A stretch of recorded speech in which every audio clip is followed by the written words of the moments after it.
বৎসরে পাড়ি দিয়েছে। মাঝখানে 2-3 বছর আমরা কোভিডের কারণে বন্ধ রেখেছিলাম। একেবারে রাস্তার ধারে এটাই আমাদের মিলাদ কমিটির পরিস্থিতি। আমরা অত্যন্ত সম্মানের সঙ্গে আমরা যখন খুব কাছে পেয়েছি আমাদের বিধায়ক সাহেবকে, আমাদের বলতে দ্বিধা নেই, আমাদের চাহিদা, আমাদের আবদার তাকে শোনাতে আমাদের বাধা নেই। তাই খোলা মনে নস্করপুর মিলাদ কমিটির পক্ষ থেকে আমরা আমাদের আবদার, আমাদের ইচ্ছা, আমাদের আশা তার কাছে রেখেছি।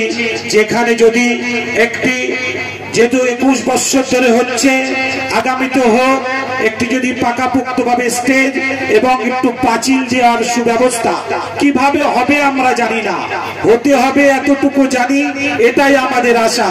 তারপরেই আমি অত্যন্ত সম্মানের সঙ্গে আমাদের এই আশা, আমাদের এই ইচ্ছা রেখে আমি দাদাকে বলবো, শ্রী মোহন চন্দ্র মহোদয়কে বলবো কিছু বলার জন্য।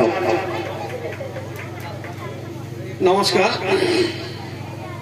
আমাদের নস্করপুর ঈদ কমিটির আজকের যে অনুষ্ঠানের প্রিয় সঞ্চালক মহাশয় থেকে শুরু করে আমাদের মঞ্চে উপস্থিত আছেন স্বপনবাবু, আপনাদের মাস্টারমশাই এবং আমাদের দলের এই 7টা অঞ্চলের উনি সভাপতি কামালদা মাস্টারমশাই এখানে উপস্থিত আছেন, আমাদের উপপ্রধান সাহেব থেকে শুরু করে সদস্যা, আমাদের ধর্মীয় গুরুজন থেকে শুরু করে ছোট ছোট ছেলেমেয়েরা থেকে শুরু করে বয়োজ্যেষ্ঠ গুরুজন থেকে শুরু করে সবাই উপস্থিত আছেন।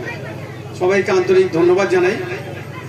আমরা সবাই জানি যে এই দিনটার জন্য আমরা সারাটা বছর অপেক্ষায় থাকি। 1 মাস ধরে উপোস এবং কৃচ্ছ সাধনের পর এই যে খুশির ঈদ পালিত হচ্ছে এবং সারা বিশ্ব জুড়ে, এটা কোথাও পশ্চিমবাংলা নয়, ভারত নয়, বা অন্য কোনো 2-4টে দেশ নয়, সারা বিশ্ব জুড়ে এই যে খুশির ঈদ পালিত হচ্ছে এবং সর্বধর্ম সমন্বয়ে সব ধর্মের মানুষ একসাথে মিলিত হচ্ছে। এইরকম দৃষ্টান্ত সব ক্ষেত্রে, অনেক ক্ষেত্রে দেখা যায় না। বিশেষ বিশেষ কিছু ধর্মীয় অনুষ্ঠান যেখানে আমরা সবাই মিলিত হই। আজকের এই খুশির ঈদকে কেন্দ্র করে গতকালকে আমরা রাত 12টা পর্যন্ত বিভিন্ন প্রান্তে ঘুরে মানুষের বাড়িতে বাড়িতে যাওয়া,